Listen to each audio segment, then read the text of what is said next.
宮セブ君です。両一です。近づくなって。で今日はなんかシャミルクをやっていきたいと思います。先生持って。分かった。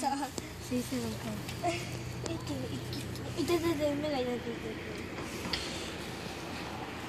思い出は今空へ駆け上った。それはあの太陽より眩しかった。